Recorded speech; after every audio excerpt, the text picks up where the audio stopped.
Assalamualaikum warahmatullahi wabarakatuh. Alhamdulillahi rabbil alamin. Wassalatu wassalamu ala nabiyyina wa sayyidina Muhammadin wa ala alihi wa sahbihi wa dhurriyyatihi wa ummatihi ila yaumiddin wa ba'd. Saudara-saudariku dimanapun berada, semoga pagi hari ini kita semua tanpa kecuali mendapatkan kemuliaan di sisi Allah Subhanahu wa taala dengan segala kebaikan hidup yang kita terima, dengan segala ujian hidup yang kita jalani. Semoga seluruhnya mengantarkan keberadaan kita dalam ridha dan cinta Allah Subhanahu wa taala. Teman-teman, sebelum kita melanjutkan atau bahkan memulai kajian kita di pagi hari ini setelah ada di jeda subuh, dan semoga Allah berkahi pertemuan ini, kita tentunya turut mendoakan dan membersamai saudara-saudari kita dimanapun berada yang diuji oleh Allah Subhanahu wa taala.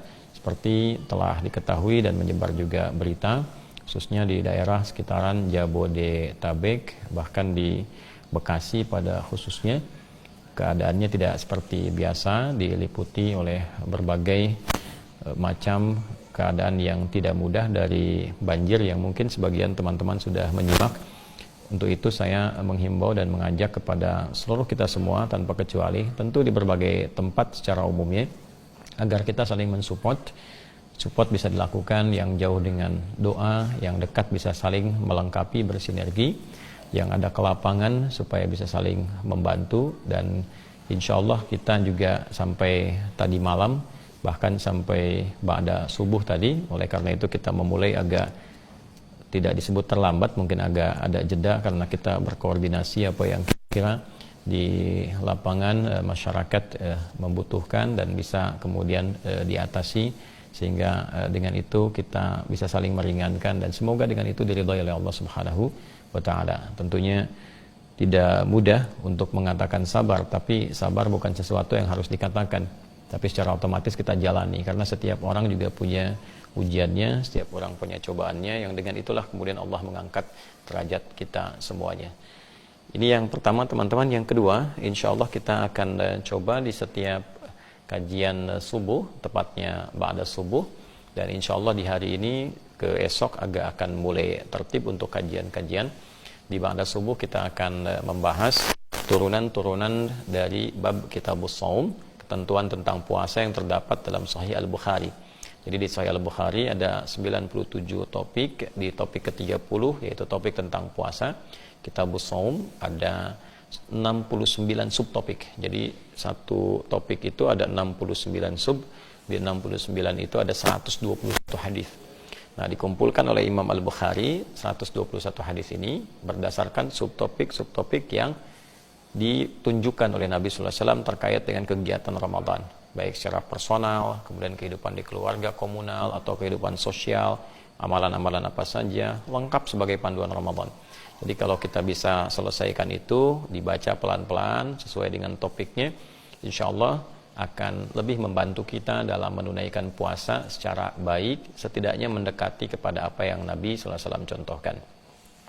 Teman-teman, setelah kita memuji Allah, bersalawat pada Rasulullah SAW, dan mendoakan teman-teman kita biasakan itu dimanapun berada, sesuai dengan ujiannya. Semoga yang sakit disembuhkan oleh Allah, semoga yang sedang ada kesulitan dimudahkan oleh Allah, semoga yang ada hajat sepanjang baik dunia akhirat dikabulkan oleh Allah, dan semoga kita dijadikan sebagai umat yang bersaudara dalam kebaikan sampai kembali pada Allah Subhanahu wa taala. Bismillahirrahmanirrahim. Untuk hari ini kita akan mempelajari topik tentang perkara yang dapat menghancurkan amalan puasa. Yang dimaksudkan kalau kita sebutkan puasa berarti amalan siang, baik ya? Karena nanti Ramadan itu satu paket, ada amalan siang, ada amalan malam. Nah, di siangnya adalah puasa yang kita lakukan dari mulai terbit fajar sampai dengan terbenam matahari. Itu ada ketentuan-ketentuan, ada perintah, ada larangan. Nanti ada paket malam. Di malam pun nanti ada ibadah-ibadah paket malam yang dicontohkan bahkan secara langsung oleh Nabi sallallahu alaihi wasallam. Ya, baik itu nanti sholat misalnya, ada tarawih dan turunan-turunannya, ada bacaan Al-Quran dan turunan-turunannya. Saya sebut turunan itu nanti karena ada klasifikasi yang sifatnya meningkat. Ya, misalnya membaca qiraah, nanti ada khataman istilah kita, kemudian ada tilawah, pengkajian, ya, dikaji, ada hafalan, hifadz. Nah, itu nanti kita coba programkan dengan baik, ya, mumpung sekarang masih ada di hari-hari awal gitu kan, masuk di hari yang kelima, kita optimalkan sehingga masih ada ke depan kita bisa tata. Nah, dengan ini mudah-mudahan pengetahuan itu didapatkan lebih baik sehingga bisa lebih teratur. Kalau siang kita tahu kalau puasa itu harus bagaimana, selain menahan lapar, menahan haus, menahan hasrat seksual, apa yang harus dilakukan untuk mengisi itu, ya, dan apa yang harus kita hindari.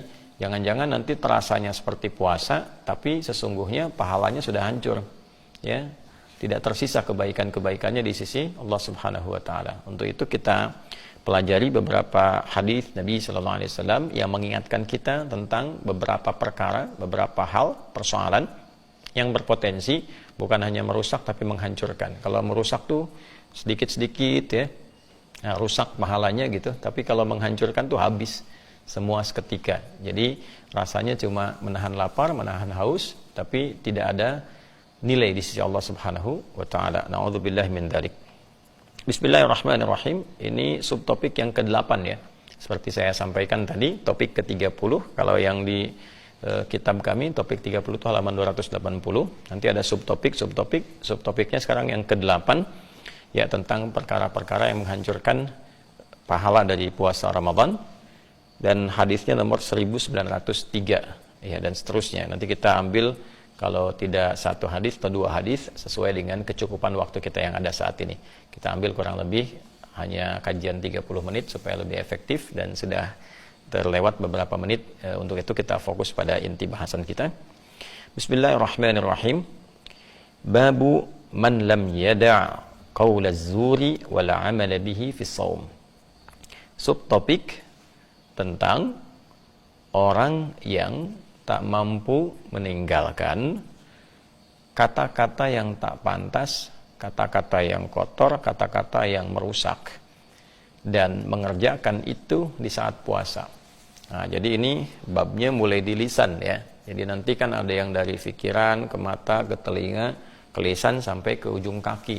Nah, ini ada perkara yang bila seseorang mengerjakan itu dan dia mengklaim dirinya sedang puasa, dan bab ini masuk pada larangan, dikerjakan oleh lisannya, maka ini mesti hati-hati.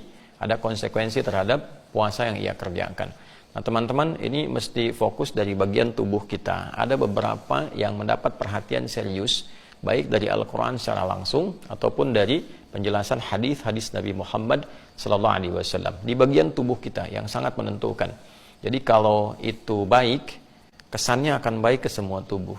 Tapi kalau itu tidak baik, kesannya pun akan rusak ke seluruh bagian tubuh. Dan di antara hal terpenting bagian tubuh kita yang menjadi juru bicara, ya, yang menjadi juru tutur dari semua keadaan hati, pikiran kita, yang diekspresikan, yang dikeluarkan berupa harapan-harapan, itu lisan.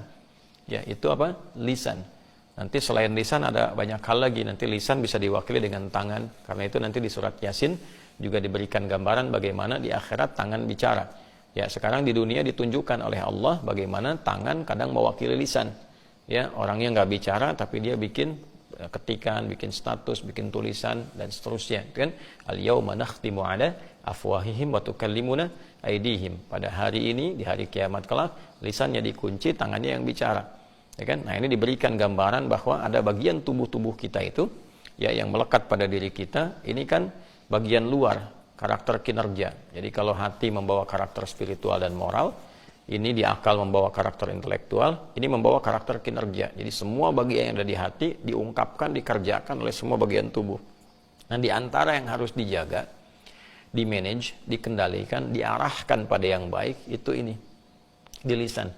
Ya, dan ini bagian pokok yang terpenting karena juru bicaranya hati itu lisan. Terpeleset lisan lebih berbahaya dibandingkan terpeleset kaki. Ya, banyak orang yang kemudian dengan lisannya salah tutur, ternyata kehormatannya pun runtuh. Ya kan? Ada orang yang salah bicara bisa kehilangan jabatan. Banyak di Eropa orang mengundurkan diri dari jabatan yang penting karena salah bicara saja. Ya kan? Ya, ada yang salah kemudian dengan pembicaraannya, ya, apakah itu pembicaraan yang kotor, yang kasar, yang macam-macam, berpengaruh terhadap minimal kehormatan dirinya.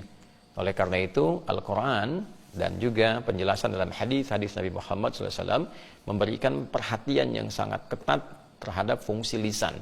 Dan di puasa itulah, di Ramadan itulah khususnya dilatih lisan ini supaya bisa dikendalikan dengan tutur yang baik, agar selepas penunaian puasa, lisan itu bisa berfungsi maksimal menjadi juru bicara dari semua keinginan yang ada dalam pikiran kita dan mengekspresikan setiap perintah dan larangan yang ada dalam diri kita dengan kata-kata yang lebih bijak, lebih baik, tutur yang lebih sopan ketika ditempatkan pada perkara sopan, tutur yang lebih tegas ketika ditempatkan pada perkara-perkara yang membutuhkannya tanpa harus menyinggung, mencelakai atau merendahkan pihak-pihak yang terkait.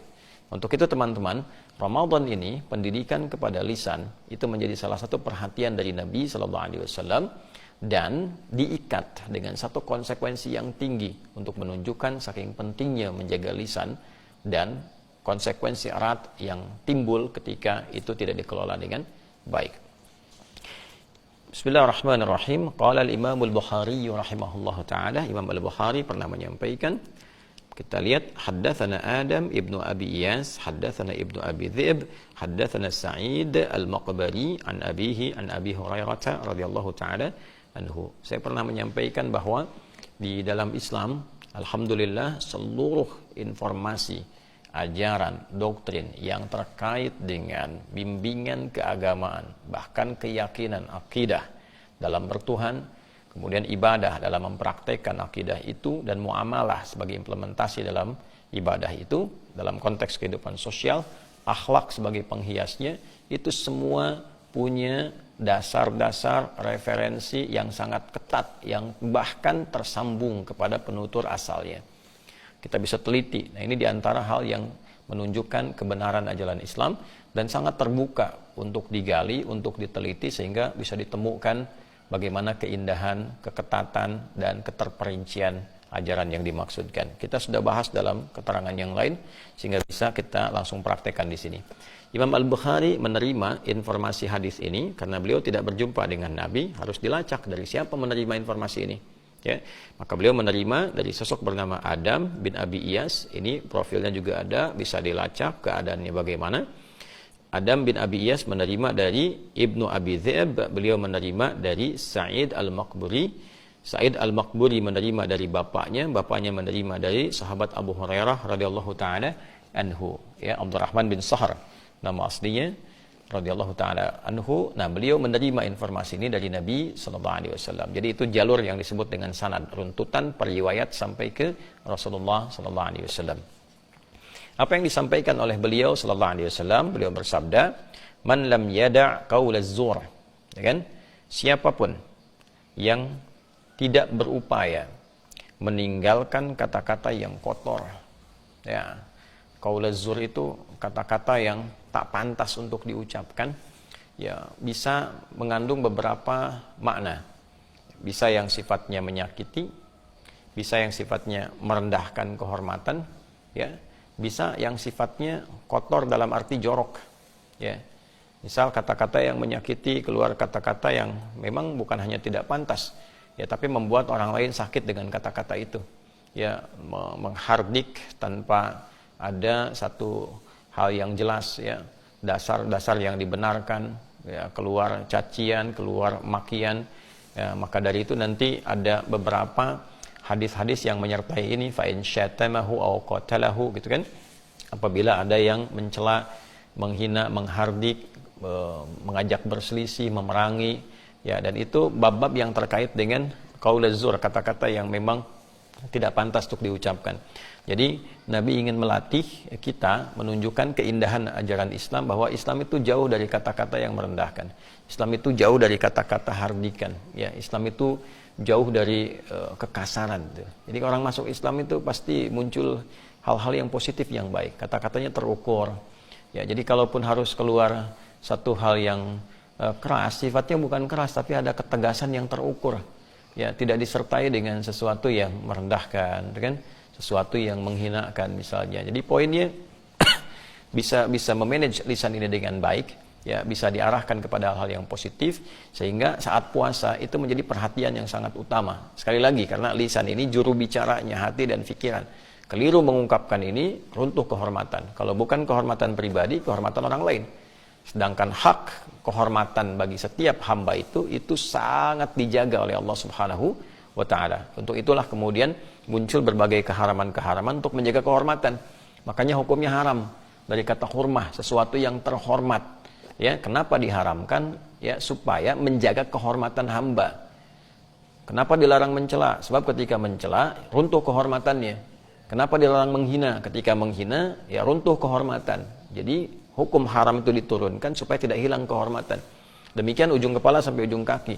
Kalau mau lebih naik lebih tinggi, kenapa dilarang? Ya, diharamkan misalnya korupsi dan sebagainya, zina, apalagi dosa-dosa besar yang lainnya, itu meruntuhkan kehormatan. Kalau bukan pribadi pelakunya, kepada orang lain. Ya. Nah, kemudian teman-teman, siapa yang tak mampu, dia meninggalkan hal-hal yang kotor di lisannya, yang tak pantas, ya, yang bisa merendahkan orang atau menghilangkan kehormatan, atau bahkan ya melahirkan syahwat dengan kata-kata yang jorok, gitu kan? Baik sifatnya itu dengan pornografi ataukah dengan porno aksi di lisannya, macam-macam hal-hal yang tak pantas dilakukan. Ya wala amala bihi, ya, dan dia praktekkan itu dalam keadaan dia mengklaim sedang puasa. Ya, dia berpuasa tapi tetap mengeluarkan statement-statement yang tidak pantas, merusak orang atau bahkan kita sendiri terprovokasi. Sehingga dengan itu harus mampu mengontrol lisan dalam keadaan yang mungkin harus cepat, tidak demikian mudah. Ya, bagaimana ketika dihadapkan pada satu kondisi yang ketika memberi penilaian, ya, otak mengirim sinyal kepada lisan untuk bertutur dan itu tidak mudah. Seperti apa caranya? Bagaimana keadaannya? Ya, seperti apa memanagenya? Nah, insya Allah teman-teman kita akan bahas itu di pertemuan berikutnya di esok hari dengan izin Allah Subhanahu wa ta'ala. Karena waktunya kita sangat terbatas, saya minta maaf teman-teman sekalian karena ini dari tadi malam juga di wilayah kita sudah mulai naik air itu, jadi kita sampai